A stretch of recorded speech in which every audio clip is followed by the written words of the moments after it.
então para a nossa última aula, Última aula. Nós começamos este seminário na primeira sexta-feira de fevereiro e Deus nos deu a graça de chegar até aqui, hoje, dia 30 de junho, última sexta-feira desse primeiro semestre do ano. Logo mais à meia-noite já começará o segundo semestre, do ano, a segunda metade do ano de 2017, com o dia 1º do mês de julho. E no mês de agosto nós daremos então continuidade às nossas aulas aqui na sexta-feira, no seminário. Nesse nosso primeiro período nós encerramos uma matéria que foi a introdução ao Antigo Testamento. Nós passamos aqui por cada um dos 39 livros do Antigo Testamento, fazendo uma breve introdução de cada um deles, para trazer para vocês uma visão, assim, daquilo que Deus falou conosco nesses livros da Antiga Aliança, do Antigo Testamento, e que fazem parte da nossa Bíblia e que estão na Bíblia para ser interpretados à luz do Novo Testamento. E também nós estudamos aí os 2 primeiros passos do método de estudo bíblico indutivo. O primeiro passo é a oração e o segundo passo a observação.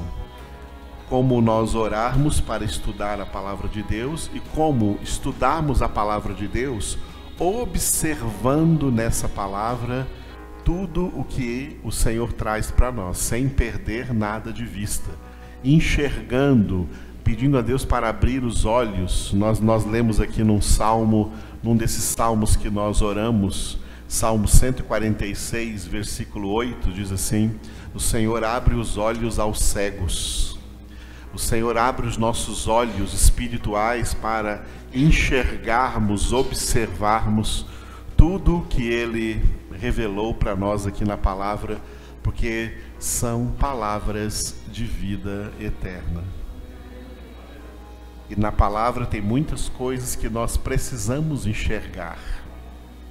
Na palavra de Deus tem muitas coisas que não só os ímpios, não só os descrentes, mas que muitos crentes não estão enxergando. Tem muitos crentes que já acham que aquilo que eles já enxergaram, aquilo que eles já aprenderam, tá bom.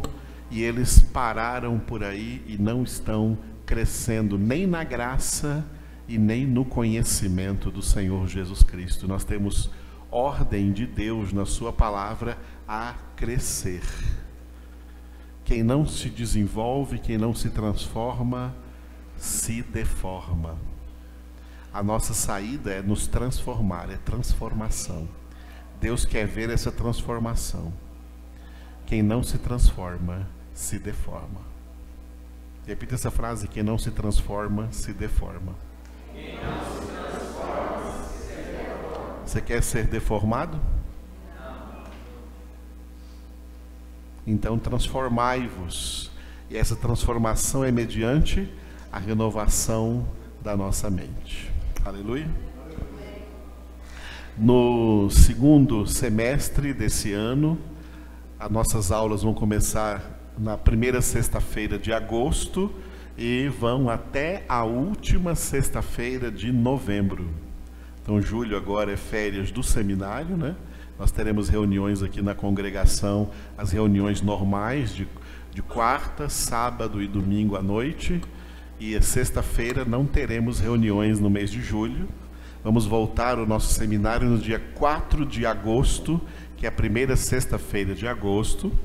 E nós vamos começar com a introdução ao Novo Testamento. Assim como tivemos introdução ao Antigo Testamento, nós teremos de agosto até novembro a introdução ao Novo Testamento. Vamos passar por cada um dos livros e epístolas do Novo Testamento, 27 no total, 27 títulos do Novo Testamento, para ter uma introdução acerca deles, e vamos continuar também nos outros 3 passos do método de estudo bíblico indutivo, sendo o maior deles a interpretação.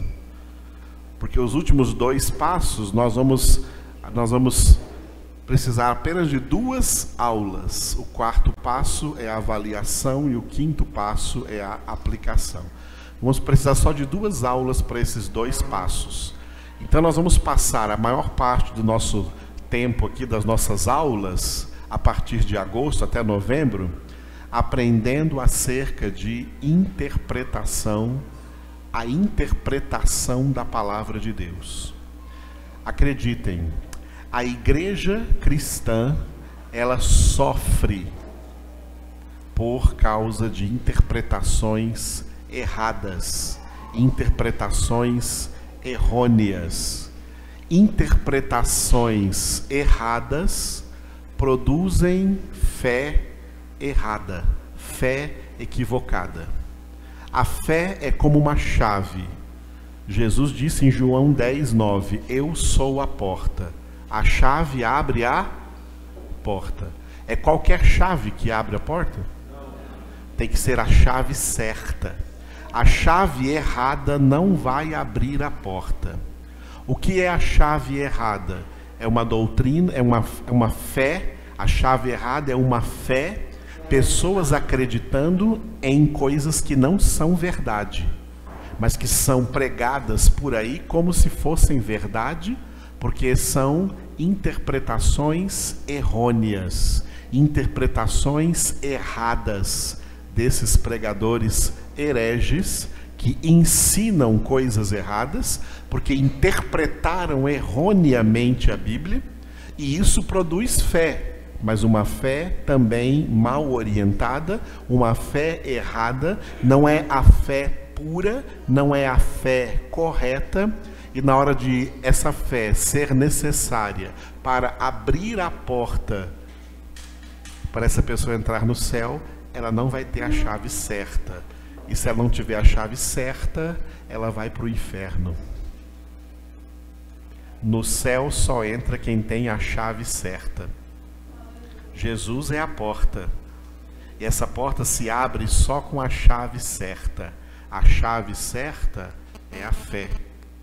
E a fé vem pelo ouvir a palavra de Deus. Mas essa palavra, ela tem que estar corretamente interpretada, porque uma interpretação errada gera uma doutrina errada, e uma doutrina errada gera uma falsa fé, uma chave errada que na hora H não vai abrir a porta. Vocês acham isso sério? Ou não importa, né? É só crer de qualquer jeito. Não, a Bíblia não diz para nós que é só crer de qualquer jeito, não. Se for para crer de qualquer jeito, vamos fechar isso aqui e vai a pé para a Trindade, igual tem um monte de gente indo achando que está salvo. É para crer de qualquer jeito, então vai ser de qualquer jeito. Não, as coisas com Deus não é de qualquer jeito, não. As coisas com Deus é do jeito de Deus. E o jeito de Deus está todo revelado aqui, na palavra de Deus. Aleluia. Por isso, amados, esse é o propósito do nosso instituto, ok? Nós começamos domingo mostrando para vocês esse slide. Vamos rever o slide que vimos domingo, né, do instituto. O nome do nosso instituto, então, é Instituto Bíblico Cristo Vive. O nosso propósito aqui não é apenas ministrar um cursinho de teologia bíblica. Não. Todos os seminários por aí já fazem isso.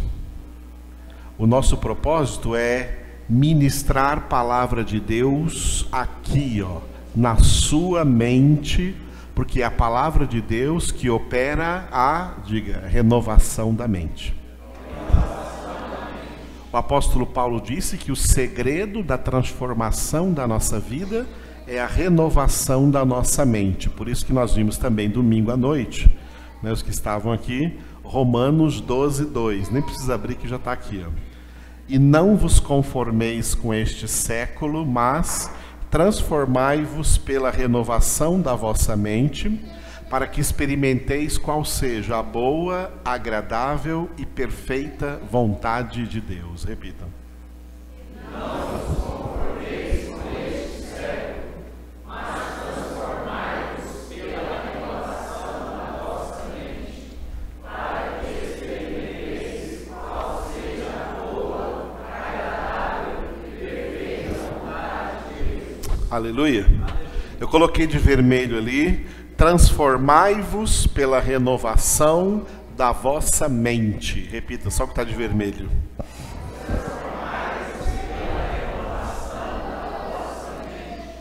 A transformação das nossas vidas, ela acontece mediante a renovação da nossa mente, dos nossos pensamentos, das ideias, do jeito de pensar. Porque o jeito de pensar é que comanda o jeito de agir e o jeito de falar. Nós falamos como pensamos e agimos como pensamos. O propósito da palavra de Deus é transformar a nossa vida através da renovação da nossa mente. Tirar os pensamentos velhos, os pensamentos mundanos, humanos, carnais, e colocar na nossa cabeça os pensamentos de Deus. A palavra de Deus são os pensamentos de Deus. Deus quer fazer em nós uma verdadeira lavagem cerebral, porque o cérebro está sujo. O cérebro sujo tem que ser lavado com a verdade. O que lava é a verdade. Por isso em João 15:3, Jesus disse: vós estáis limpos pela palavra que eu vos tenho falado. Amém? Nós vimos também, domingo, né, Hebreus 12:14, que diz: segui a paz com todos e a santificação, sem a qual ninguém verá o Senhor. Repitam. Segui a paz com todos e a santificação, sem a qual ninguém verá o Senhor. Santificação é igual a transformação. Por isso, Hebreus 12:14 é interpretado à luz de Romanos 12:2. A transformação lá em Romanos 12:2 é a mesma santificação aqui em Hebreus 12:14. A santificação é o processo de transformação da nossa vida, que acontece pela renovação da nossa mente, que é operada pela palavra de Deus. Aí nós vimos os dois processos em curso. Vimos domingo à noite aqui os dois processos em curso. O processo de transformação e o processo contrário à transformação. Qual que é a diferença entre esses dois processos? Que para o processo de transformação você tem que se esforçar. Mas para o processo contrário à transformação, você não precisa fazer nada. Só de você não fazer nada, você já está se deformando. Por isso que eu falei para vocês repetirem a frase: quem não se transforma, se deforma. A transformação acontece por meio de 3 elementos. O primeiro é informação. Informação é a recepção da palavra. A maneira como você está recebendo a palavra de Deus. Tanto naquilo que você ouve, como naquilo que você lê, como naquilo que você medita em casa. Por isso o Salmo número 1, ali, versículo 2, fala do homem que medita na palavra de Deus de dia e de noite. Está recebendo a palavra. Quando recebemos a palavra de Deus, estamos recebendo informação. Para recebermos formação, diga formação. Temos que praticar a palavra de Deus. A formação vem pela prática. A informação vem pelo ouvir. A formação vem pela prática. Por isso eu coloquei ali Mateus 7, 24 e 25, onde Jesus disse: quem ouve as minhas palavras e as pratica. Quando ouve, recebe informação. Quando as pratica, recebe formação. Ele é semelhante ao homem prudente que edificou a sua casa sobre a rocha, e virão as chuvas, virão os ventos, virão as enchentes, darão com ímpeto contra essa casa, mas ela não vai cair, porque ela está firme, edificada sobre a rocha. A formação leva para a, diga, transformação. Transformação é a encarnação da palavra de Deus na nossa vida. Em que Deus quer nos transformar? Paulo deu um exemplo em 2 Coríntios 3:3, em verdadeiras cartas de Cristo. Cartas escritas não com tinta, mas pelo Espírito do Deus vivente. Não em tábuas de pedra, mas em tábuas de carne, isto é, nos nossos corações. Ou seja, Deus quer que nós sejamos a palavra encarnada, a Bíblia viva, ou seja, Cristo vivendo em nós. Jesus Cristo, o Verbo de Deus, a palavra de Deus, encarnado em nossa vida, no nosso caráter, nas nossas palavras, na nossa conduta, para que nós possamos dizer, como Paulo disse, já não sou mais eu quem vivo, mas Cristo vive em mim. Este processo de transformação, tá? A palavra forma ou forma está ali com todas as letras maiúsculas, representa a forma que Deus quer, o formato ao qual Deus quer nos conduzir, o formato de Cristo, a medida da estatura da plenitude de Cristo. Essa é a forma da transformação. Quem não se transforma, vai acontecer com essa pessoa o processo contrário à transformação, porque esse processo contrário à transformação significa não fazer nada pela sua transformação. Se você está num rio e não quer ser levado pela correnteza, você tem que nadar contra essa correnteza, não é verdade? E isso é cansativo, é um exercício, tem que ter músculos, tem que criar músculos para você nadar contra a correnteza. Se você cansar e parar de nadar, a correnteza te leva. O curso da vida das pessoas leva essas pessoas para a total deformação. Para se transformar, precisa de esforço. Agora, para se deformar, é só não fazer mais nada. É só parar. Pare com a sua transformação, que no minuto que você parar com a sua transformação, já está acontecendo deformação na sua vida. A deformação começa acontecendo com uma coisa que se chama, diga, conformação. Conformação é uma acomodação à realidade. Quando você acha que você é desse jeito mesmo, que não vai mudar mais, que você é assim mesmo, que ninguém vai te mudar, é assim que você vai ficar, então você se conforma consigo mesmo, tá? E ao se conformar consigo mesmo, você também se conforma com o mundo. Aí você passa a ser uma pessoa mundana. E as pessoas mundanas vão todas para o inferno, porque o céu não é lugar para pessoas mundanas. Quem ama o mundo não está nele o amor do Pai. Quem se constitui amigo do mundo se faz inimigo de Deus.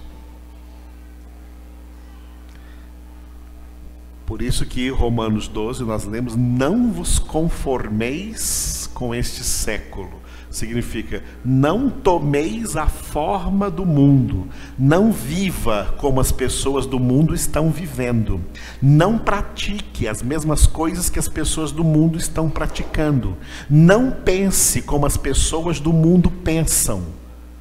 Nós temos que pensar diferente, o nosso pensamento está aqui, tem que ser o pensamento de Cristo, a nossa mente tem que ser a mente de Cristo, e para ter essa mente precisa de toda esse processo de transformação, de informação, de formação, de transformação. Esse é o propósito de nós estarmos aqui ensinando para vocês palavra de Deus mais profundamente do que nas nossas congregações ordinárias, tá? É na sexta-feira no nosso instituto. Então, a conformação vai levar a último ponto ali, diga deformação. A transformação é a encarnação da palavra. A deformação é a encarnação diabólica. Quem não se transforma, se deforma. Quem não se transforma em filho de Deus, em Cristo Jesus, vai cada dia mais tomando a forma do inimigo de Deus, do diabo. É uma verdadeira encarnação diabólica. É por isso que você está assistindo o mundo indo de mal a pior, porque as pessoas estão cada dia mais deformadas e se tornando na imagem do diabo. E por isso que o mundo está cheio de crimes, assassinatos, corrupções, mentiras, abortos, destruições de famílias, destruição de vida, prostituição, promiscuidade de todo nível, e se multiplicando a iniquidade no mundo, porque os homens estão cada dia mais parecidos com Satanás. Isso é deformação. Nós vimos em Romanos 12, 2, a frase que vocês leram ali comigo, que estava em vermelho. Repito de novo: transformai-vos pela renovação da vossa mente.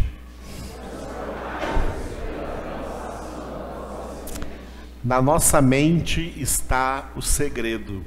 Por isso a palavra que eu gostaria de colocar hoje para vocês, aqui, na nossa aula aqui da saudade, é uma palavra sobre a mente. Abra sua Bíblia no segundo livro dos Reis, capítulo 6. Aqui nós temos o versículo 1, mas nós temos que ler até o versículo 6. Então abra aí. Primeiro livro dos Reis, aliás, segundo livro dos Reis, não primeiro, desculpe. Segundo livro dos Reis, capítulo 6, versículo 1. O primeiro versículo está aqui na parede, não é? Mas vamos ler na Bíblia, que nós vamos ler até o 7. De 1 a 7. Todos encontraram? Todos juntos, vamos ler. Disseram os discípulos dos profetas a Eliseu: eis que o lugar em que habitamos contigo é estreito demais para nós. Vamos, pois, até ao Jordão. Tomemos de lá, cada um de nós, uma viga, e construamos um lugar em que habitemos. Respondeu ele: ide. Disse um: serve-te de ires com os teus servos. Ele tornou: eu irei. E foi com eles. Chegados ao Jordão, cortaram madeira. Sucedeu que, enquanto um deles derribava um tronco, o machado caiu na água. Ele gritou e disse: ai, meu senhor, porque era emprestado. Perguntou o homem de Deus: onde caiu? Mostrou-lhe ele o lugar. Então Eliseu cortou um pau e lançou-o ali, e fez flutuar o ferro, e disse: levanta-o. Estendeu ele a mão e o tomou. Glória a Deus. Esse é um dos milagres narrados no Antigo Testamento, né? Milagre é chamado na Bíblia de 4 nomes. Diga: sinais, milagres, maravilhas, prodígios. Tem outro nome também que pode ser portentos, coisas portentosas, né? Eu gosto mais de sinais, porque os milagres, eles sinalizam. Deus faz sinais apontando para coisas importantes aí na sua palavra. O versículo 1, assim, disseram para Eliseu. Essa aí era a época do profeta Eliseu. O profeta Eliseu foi um discípulo do profeta Elias. O profeta Elias foi arrebatado numa carruagem de fogo. Não passou pela morte. Ele é um dos profetas, como também Enoque, que foram também instrumentos de Deus para profetizar o futuro arrebatamento dos eleitos que estiverem na terra por ocasião da vinda de Jesus. Eles são os dois que não passaram pela morte, foram arrebatados em vida e, portanto, já estão no paraíso, esperando a vinda de Jesus. Eles não estão ainda no terceiro céu, porque no terceiro céu, está escrito, João 3,13, ninguém subiu ao céu, a não ser aquele que desceu do céu, o Filho do Homem que está no céu. Portanto, Enoque e Elias resta estarem no paraíso, esperando também a segunda vinda de Jesus. Mas diferente de todos que também estão lá no paraíso, eles estão lá de corpo e alma. Os outros estão só de alma. Eles estão lá de corpo e alma porque foram arrebatados sem passar pela morte física. Então eles não vão precisar ressuscitar, porque já estão vivos para sempre, inclusive no corpo. Os outros estão vivos na alma, mas vão passar pela ressurreição do corpo. Depois que Elias foi arrebatado, Eliseu assumiu o ministério profético. O ministério profético que era do seu antecessor, Elias. E Eliseu, um discípulo de Elias, ele também herdou de Elias uma coisa que Elias começou. Elias começou um seminário naquela época, no Antigo Testamento, um seminário para formar profetas, que se chama uma casa de profetas. O seminário é uma casa de profetas. Elias começou esse trabalho, por quê? Porque na época de Elias, a nação de Israel foi invadida por muitos falsos profetas. Para que o povo não caísse nas armadilhas desses falsos profetas, Elias decidiu formar os profetas de Deus, que iriam anunciar ao povo verdadeiramente a palavra de Deus e não profecias mentirosas. Então Elias fundou essa casa de profetas.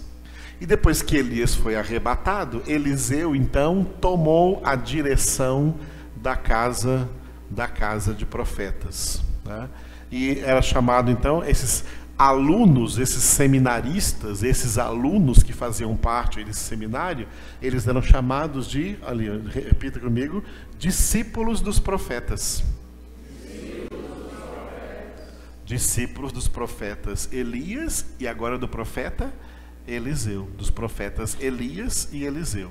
Eliseu é que estava agora ensinando esses discípulos a serem homens de Deus. Você pode ver que o verdadeiro profeta, nessa época de Elias e Eliseu, eles eram chamados de homem de Deus. Por isso que nós vimos aqui no versículo 6, perguntou o homem de Deus. Onde caiu? O homem de Deus aí é o profeta Eliseu.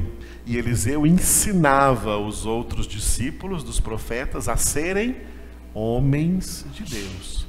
Ser um profeta de Deus é ser uma pessoa consagrada a Deus. É ser uma pessoa sujeita a Deus. É ser uma pessoa que tem consciência que é propriedade exclusiva de Deus. Que a sua vida não pertence a si mesmo, mas pertence ao Senhor. Ele é que é o dono da sua vida. Muito bem. Os discípulos dos profetas se aproximaram de Eliseu, né, e fizeram para ele aqui, né, uma sugestão. Primeiro, falaram acerca do lugar aonde eles habitavam, porque é ali que eles também se reuniam, provavelmente um cômodo onde eles se reuniam para esse seminário, para esse lugar onde eles aprendiam a ser homens de Deus, aprendiam a ser profetas de Deus. E eles disseram para Eliseu: eis que o lugar em que habitamos contigo é estreito demais para nós. Na prática, o número dos discípulos dos profetas estava aumentando e o lugar ficou pequeno. Então eles propuseram construir um lugar maior, né? Propuseram-se a construir um lugar maior. Aí no versículo 2 em diante, que vocês lerem na sua Bíblia, né? Eles disseram: vamos, pois, até ao Jordão, tomemos de lá, cada um de nós, uma viga, e construamos um lugar em que habitemos. E Eliseu respondeu para eles: ide. Eles convidaram a Eliseu para ir junto com eles. Vamos agora trazer a interpretação desse texto. Milagres não acontecem por acontecer. Acontecem para nos ensinar alguma coisa. Primeiro, uma coisa histórica e depois um elemento didático. Nós temos aqui na interpretação dessa palavra. A interpretação histórica. O lugar que era estreito demais representa o Antigo Testamento, representa a antiga aliança. Os profetas, aqueles discípulos dos profetas, já aprendendo a ser profetas, na verdade eles estavam profetizando que a revelação de Deus que eles estavam recebendo era pouca, era estreita, ela não era ampla. A maior revelação de Deus, ela só veio com o maior de todos os profetas, Jesus, o Filho de Deus. A revelação do Novo Testamento é muito maior, é muito mais ampla, é muito mais profunda, enquanto que a do Antigo Testamento é uma revelação estreita, pequena, porque o Antigo Testamento, apesar de ser em volume maior do que o Novo, ele é muito mais superficial. O Novo Testamento é muito mais profundo. O Antigo Testamento é estreito demais. O Novo Testamento é amplo. Aleluia. Os profetas, os discípulos dos profetas, já estavam aqui profetizando a vinda da nova aliança, a vinda do Novo Testamento. E, inclusive, eles disseram assim no versículo 2: vamos até ao Jordão.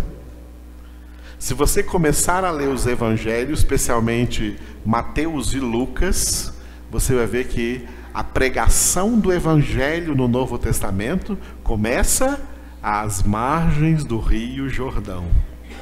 O Jordão era um lugar geográfico, profético, aonde João Batista, último profeta do Antigo Testamento, ia começar a pregar o evangelho, a preparar o caminho do Senhor. E quando João Batista começou a pregar, você pode ver em Mateus 3:1, ele começou a pregar: arrependei-vos, porque o reino dos céus está próximo. E aí logo veio Jesus, e João Batista batizou Jesus ali nas águas do Jordão. Por isso nós somos batizados também, como Jesus foi batizado. E aí João Batista desaparece e só Jesus é que permanece pregando então agora o evangelho do reino de Deus. A construção dessa casa mais ampla começa no Jordão. Essa casa maior, de mais conhecimento, essa nova aliança, começa no Rio Jordão. É um lugar geográfico para o início aí da nova aliança. Estão entendendo o que eu estou falando? Muito bem. Aí Eliseu foi com eles. E quando estavam lá no Jordão, eles começaram a cortar madeira. E um dos discípulos dos profetas, estava usando um machado que ele pegou emprestado com alguém. Enquanto ele cortava madeira, escapuliu o machado da mão dele, o machado que é de ferro, né? Pode ter um cabo de madeira, mas a ponta de ferro, a parte do machado de ferro, afundou, e ele ficou desesperado e falou: mestre Eliseu, profeta Eliseu, o machado era emprestado, e agora o que eu faço? Eu tenho que devolver o machado, e ele caiu lá no fundo do rio. Aí Eliseu cortou um pedaço de pau e jogou na água, e o machado flutuou, e ele mandou o rapaz pegar o machado de volta. O machado que flutuou, primeiro, antes de flutuar, né? O machado que afundou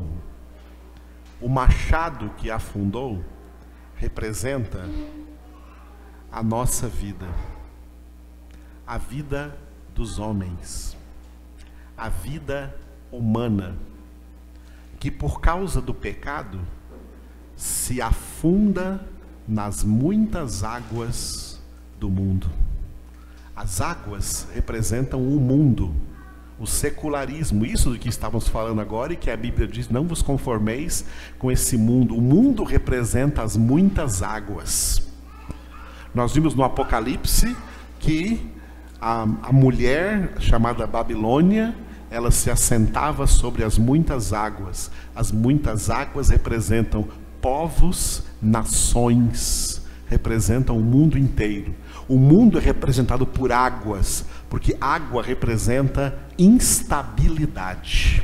A água representa instabilidade. O pecado tornou o homem instável. O homem não é um ser firme, não é um ser estável, é um ser instável, de altos e baixos, por causa do pecado.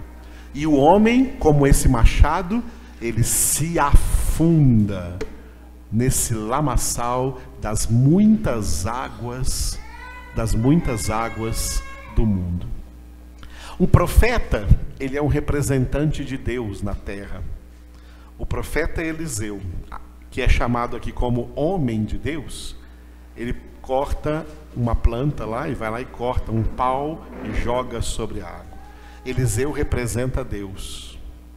E esse pedaço de pau que ele cortou e jogou sobre a água, representa a natureza humana de Jesus. O machado representa a nossa natureza. O pau que Eliseu jogou representa a natureza humana de Jesus. O machado afunda, o pau flutua sobre a água. Lembram que Jesus andou sobre as águas? Por que Jesus andou sobre as águas? Porque ele realizou esse milagre? Para mostrar o poder dele, como ele anda sobre as águas? Não, para dar o sinal que as muitas águas, o mundanismo, o secularismo, não afundam Jesus. Porque Jesus não tem pecado. A natureza humana dele não foi infectada pelo pecado. E Jesus foi batizado nas águas do Rio Jordão por João Batista. João Batista era um representante também dos profetas do Antigo Testamento, como Eliseu. Jesus, sendo lançado nas águas, representa o Pai enviando o seu Filho ao mundo. E quando Jesus veio ao mundo, perdoa o nosso pecado e nós flutuamos. E quando nós flutuamos, Eliseu falou para o discípulo dos profetas, que representa a igreja: toma-o, levanta-o de lá, tira ele agora do mundo. Eu já fiz ele flutuar, agora tira ele lá da água. A igreja tem que tirar as pessoas do mundo pela pregação do Evangelho. Por isso o mundo nos odeia. Por isso quem não é de Cristo nos odeia. Odeia Cristo, odeia a palavra, porque eles querem ficar lá no fundo do rio. Mas nós fomos flutuados pelo poder do Senhor. E tirados das muitas águas para edificar a nossa vida, não mais sobre águas, mas edificar a nossa casa sobre a rocha. Sobre esta pedra edificarei a minha igreja, e as portas do inferno não prevalecerão contra ela.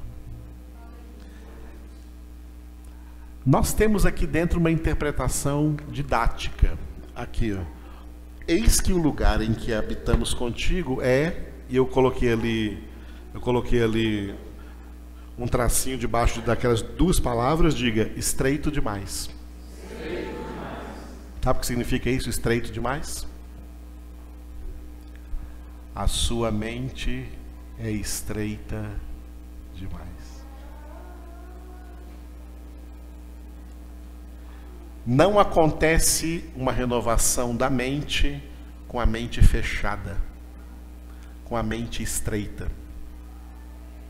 A mente das pessoas, por causa do pecado, é estreita demais. Sabe o que Deus quer fazer? Deus quer alargar, aumentar o espaço da sua mente, porque o que Deus quer colocar aí dentro é muita coisa. É muito conteúdo. Por isso nós vamos passar desse texto para um outro texto do profeta Isaías, um só versículo. Não precisa nem abrir na sua Bíblia, você tem aqui todinho na parede. Isaías 54, 2. Alarga o espaço da tua tenda, estenda-se o toldo da tua habitação, e não o impeças. Alonga as tuas cordas e firma bem as tuas estacas. Leiam bem forte, por gentileza.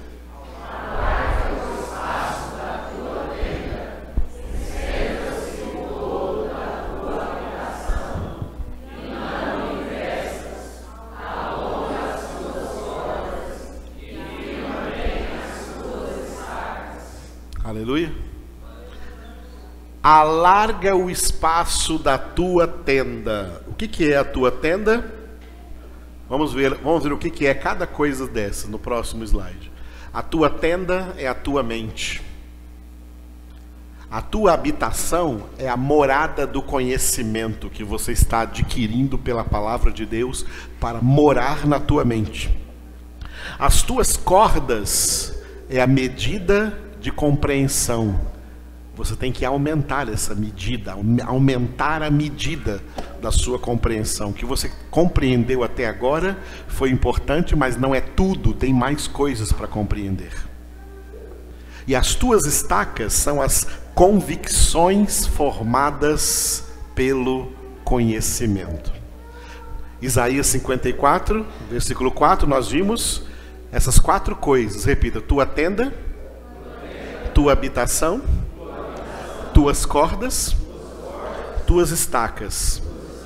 Olha o que Deus diz aqui, ó. Alarga o espaço da tua tenda, alarga o espaço da tua mente, estenda-se o toldo da tua habitação, da morada do conhecimento, porque tem muito conhecimento para habitar aí dentro. E não o impeças, significa não pare de receber conhecimento. Alonga as tuas cordas, alonga a medida da tua compreensão e firma bem as tuas estacas. Firma bem as convicções formadas pelo conhecimento trazido pela palavra de Deus. Para cada uma dessas coisas, nós temos várias palavras. Eu coloquei algumas delas aqui. Primeiro, tua tenda. Tua tenda, a tua mente, é a tábua de carne. No Antigo Testamento, a lei de Deus foi escrita em tábuas de pedra. Mas agora Deus não quer mais tábuas de pedra. Deus quer tábuas de carne. 2 Coríntios 3:3. Estando já manifestos como carta de Cristo, produzida pelo nosso ministério, escrita não com tinta, mas pelo Espírito do Deus vivente, não em tábuas de pedra, mas em tábuas de carne, isto é, nos corações. Leiam bem forte.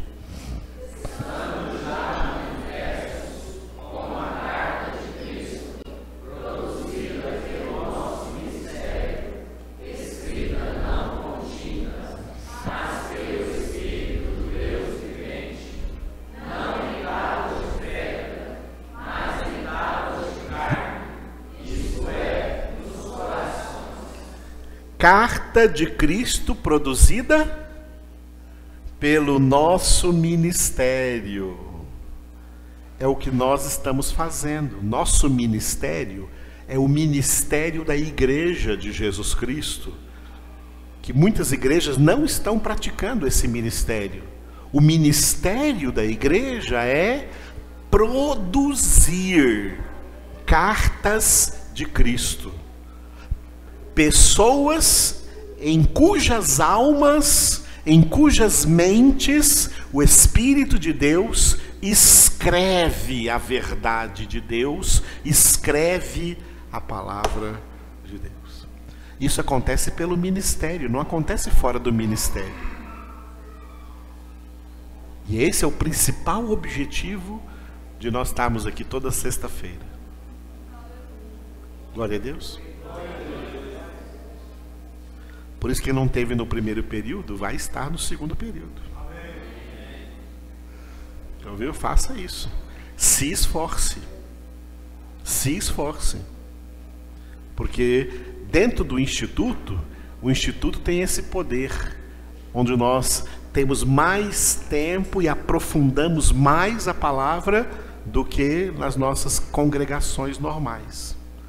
Fazemos isso nas congregações normais, mas com muito menos tempo, resumindo muito, enquanto que na sexta-feira nós queremos trazer tudo que você precisa receber e que o Espírito de Deus quer escrever dentro de você, para que você seja uma carta de Cristo.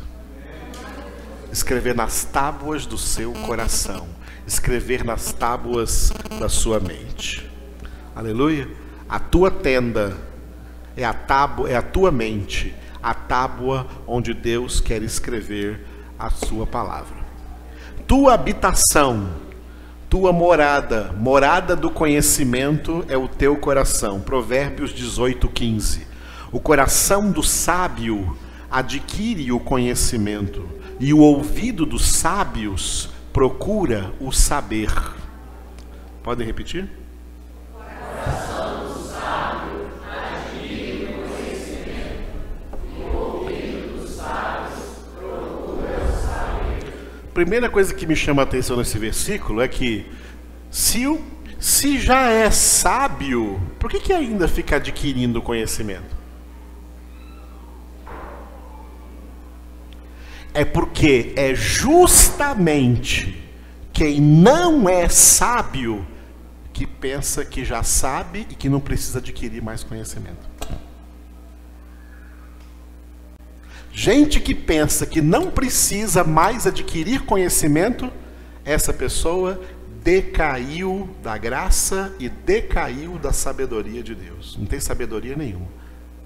O sábio é aquele que, quanto mais conhecimento adquire, mais quer adquirir, porque mais entende que tem para adquirir. Quanto mais eu conheço, mais eu sei que tenho a conhecer. Por isso, o coração do sábio, a alma do sábio, adquire conhecimento, e o ouvido dos sábios procura o quê? Procura o quê? Procura o cinema, procura a televisão, procura a internet, a internet para buscar o que não presta, procura ouvir o mundo, procura ouvir amigos do mundo. Os ouvidos do sábio procura o saber. O sábio é aquele que quer receber mais conhecimento, porque já tem conhecimento habitando nele, já tem conhecimento habitando na mente dele, e esse conhecimento que habita na mente dele diz para ele: tem mais conhecimento para chegar aqui. Tem mais conhecimento para chegar aqui. Estão escutando? Tem mais conhecimento para chegar aqui. Estão ouvindo? Tem mais conhecimento para chegar aí na sua mente. Estão me ouvindo? Tem mais conhecimento que Deus quer colocar aí na sua cabeça. Está ouvindo isso? Muito mais que você não imagina. O que é gente de mente fechada? É gente que acha que já conhece o suficiente e para. quando ela para de aprender a conhecer, de receber conhecimento, ela estagna e ela morre espiritualmente. Deus é conhecimento eterno e a vida eterna é conhecer a Deus. O nosso penúltimo slide. As tuas cordas, alonga as tuas cordas, disse Isaías, alonga as tuas cordas. As cordas representam o quê? Medida de compreensão. O que você já compreendeu, parabéns, mas não é tudo, tem que aumentar essa compreensão. E eu trouxe aqui um texto especial em que Jesus, antes da sua primeira vinda, antes de ser encarnado, antes de nascer, apareceu a Daniel, e Jesus falou a Daniel no Antigo Testamento. Então me disse: não temas, Daniel, porque desde o primeiro dia em que aplicaste o coração a compreender e a humilhar-te perante o teu Deus, foram ouvidas as tuas palavras, e por causa das tuas palavras é que eu vim.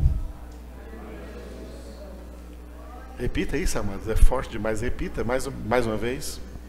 Então me disse: não temas, Daniel, porque desde o primeiro dia em que aplicaste o coração a compreender e a humilhar-te perante o teu Deus, foram ouvidas as tuas palavras, e por causa das tuas palavras é que eu vim. Foram ouvidas as tuas palavras, quer dizer, foi ouvida a tua? Vocês estão comigo aí? Estão acordados? Foi ouvida a tua? Todo mundo quer que Deus ouça a sua oração, não é verdade? Hã? Todo mundo quer que Deus ouça a sua oração. Por que a oração de Daniel foi ouvida?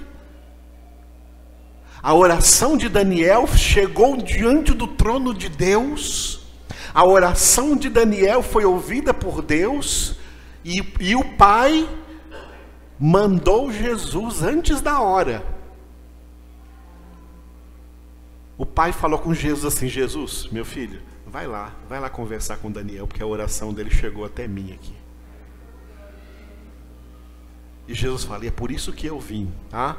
Por causa das tuas palavras, Daniel, é que eu vim. É Jesus falando com Daniel. Jesus foi lá se encontrar com Daniel. Jesus veio do céu se encontrar com Daniel, porque as palavras da oração de Daniel chegaram diante de Deus. Por quê? Porque desde o primeiro dia em que aplicaste o coração a compreender. O que eu coloquei de vermelho ali, leia mais forte. Desde o primeiro dia em que aplicaste o coração a compreender. As cordas, alonga as tuas cordas, alonga a medida da tua compreensão. Aplica o teu coração a compreender. Como Paulo diz em Efésios 5:16, a compreender qual seja a vontade de Deus. A compreender a palavra de Deus. A compreender as palavras de vida eterna. Deus está esperando para ver pessoas fazendo isso que Daniel fez aqui. Deus está esperando sempre para ver. Deus está nos olhando aqui e sabe quem de nós aqui faz isso e quem não faz. Quem está aplicando o coração a compreender a palavra de Deus e quem está aplicando o coração em outras coisas por aí secundárias. Em que você está aplicando o seu coração? Cantamos aqui Tu Me Sondas por causa disso. Deus te sonda e Deus sabe em que você está aplicando o seu coração. E se não é para compreender o Senhor, a sua palavra, deixe-me dar uma triste notícia para você: você está perdendo tempo, perdendo a vida e comprometendo a sua eternidade. A vida eterna é para aqueles que, como Daniel, aplicam o coração a compreender e se humilham perante Deus. As palavras deles serão ouvidas e Jesus vem. Eu fico lendo na Bíblia pessoas que Jesus vem falar com elas. Veio para Abraão, veio para Jacó, veio para Daniel, veio para o apóstolo Paulo. O apóstolo Paulo estava lá numa prisão, numa cadeia. Jesus entrou na cela e sentou do lado dele. Ele falou assim: Paulo, tenha medo não, continua testemunhando a meu respeito. Testemunhaste muito bem em Jerusalém, você vai testemunhar também em Roma. Jesus chegou e sentou lá do lado dele e falou com ele. João na ilha de Pátimos, e Jesus vem e João cai como morto aos seus pés. Jesus põe a mão nele e fala: não temas, escreve o que eu vou te falar. São pessoas, amados, no céu só vai ter pessoas que, enquanto estavam na terra, aplicaram seus corações a compreender a palavra de Deus. É o que nós estamos fazendo aqui toda sexta-feira.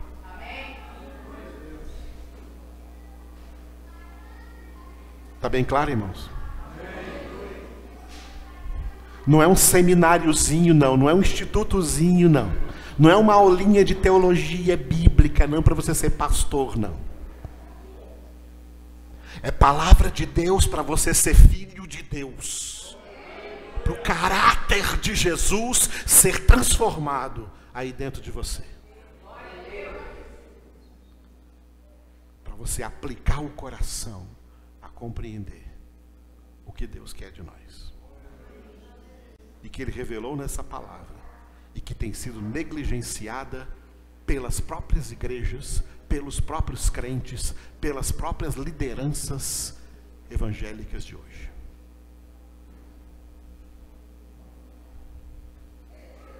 O que estamos fazendo aqui é profético. O que estamos fazendo aqui é santo. O que estamos fazendo aqui é algo tremendo diante de Deus. Você não pode se subtrair ao que Deus está fazendo aqui em nossas vidas, porque esse seria um sinal de que você não aplica seu coração a compreender. Isso não lhe interessa. Seu coração está aplicado em outras coisas.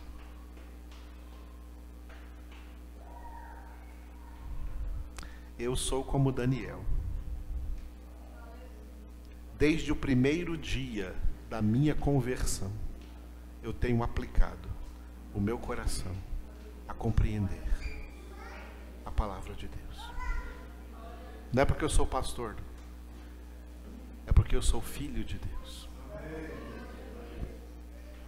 E é isso que Deus quer para todos nós. E o nosso último slide: as tuas estacas.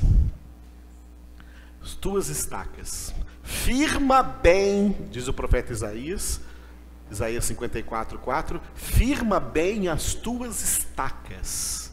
As estacas são as convicções geradas pelo conhecimento.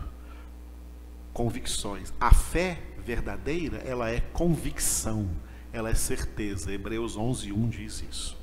Eu escolhi aqui para essas estacas o Ezequiel 31:21. Põe-te marcos, finca postes que te guiem, presta atenção na vereda, no caminho por onde passaste. Leia.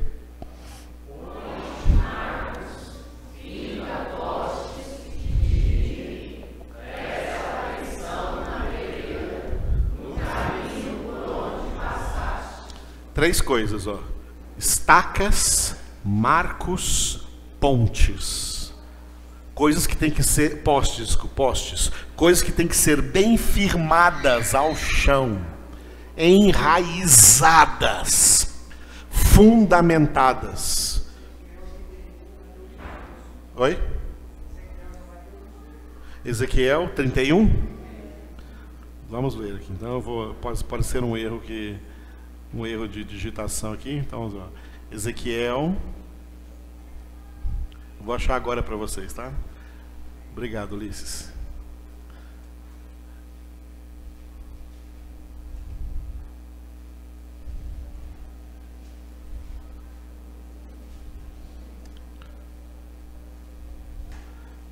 Desculpe, não é Ezequiel, é Jeremias. Esse é o problema, tá? O problema foi o profeta. Não foi Ezequiel, Jeremias. Só que Jeremias 31, 21, agora sim. Não é Ezequiel, obrigado. Vamos corrigir aí o slide aí depois, viu? Corrige o slide aí, viu, Luciano, para aparecer para os irmãos que vão ver aí pela internet.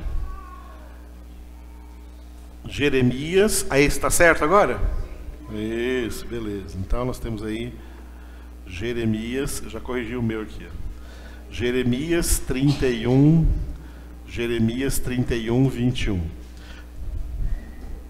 Ponte Marcos, finca postes que te guiem, presta atenção na vereda, no caminho por onde passaste. Ok? Estacas, marcos, postes, coisas que tem que estar bem firmadas. São as convicções. E quando que você adquire convicção acerca de uma coisa? Quando adquire todo o conhecimento acerca. Aquilo que você conhece, você tem convicção. Você não tem mais dúvida. Como tem gente cheia de dúvida? Sabe por quê? Sabe qual a razão das dúvidas? Dúvida é falta de convicção.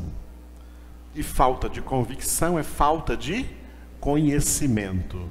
E por falta de conhecimento, o povo perece. Oséias 4:6. O meu povo está sendo destruído por falta de conhecimento. Não tem conhecimento, portanto, não tem convicção. Ao invés de convicção, tem dúvidas.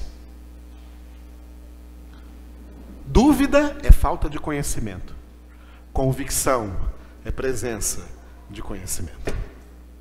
Jesus veio para que nós conheçamos toda a verdade. João 8:32. E conhecereis a verdade, e a verdade vos libertará.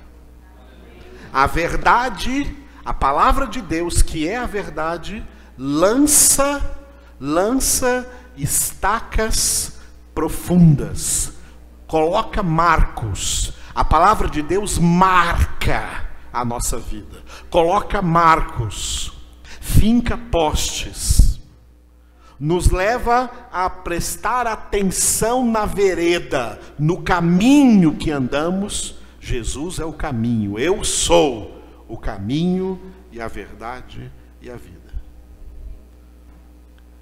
Estacas, por exemplo, portanto, representam firmeza. Estai, pois, firmes. Paulo diz em Efésios 6, permanecei firmes. Depois de haverdes vencido tudo, permanecei firmes. É uma lástima ver crentes moles, ver crentes vacilantes. Devia escrever na testa, vacilão. É uma lástima ver crentes vacilões, que não são firmes, são claudicantes, vivem tropeçando, desviando-se do caminho, porque não tem estacas firmes guiando no caminho. E onde as estacas são lançadas, na meditação diária da palavra, na congregação onde a palavra é anunciada, eles fraquejam de participar, eles se subtraem. Aí começa a encarar a igreja só como reunião social. A igreja é uma reunião social, então basta ir domingo à noite, né? Porque todo mundo vai domingo à noite, a maioria, então é uma reunião social. Ah, mas pode parar. A igreja não é reunião social, não. A igreja é o lugar onde Jesus firma suas estacas dentro de nós. Onde Jesus marca as nossas vidas com a sua palavra. Finca postes profundos, finca convicções profundas que nem o diabo e nem o mundo, nem as pessoas podem arrancar de nós. São esses os filhos que Deus quer formar. Filhos firmes. Pessoas bem firmadas na fé.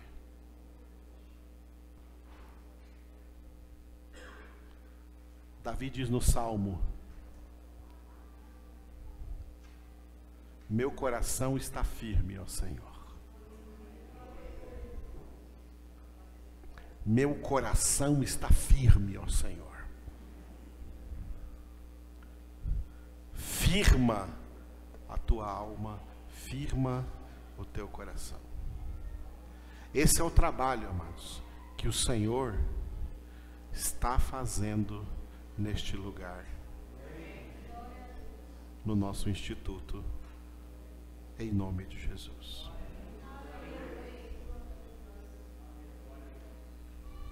Por isso você tem agora um mês para você orar, se preparar, se disponibilizar. E no dia 4 de agosto, a primeira sexta-feira de agosto, todos estarmos juntos aqui, firmando essas estacas.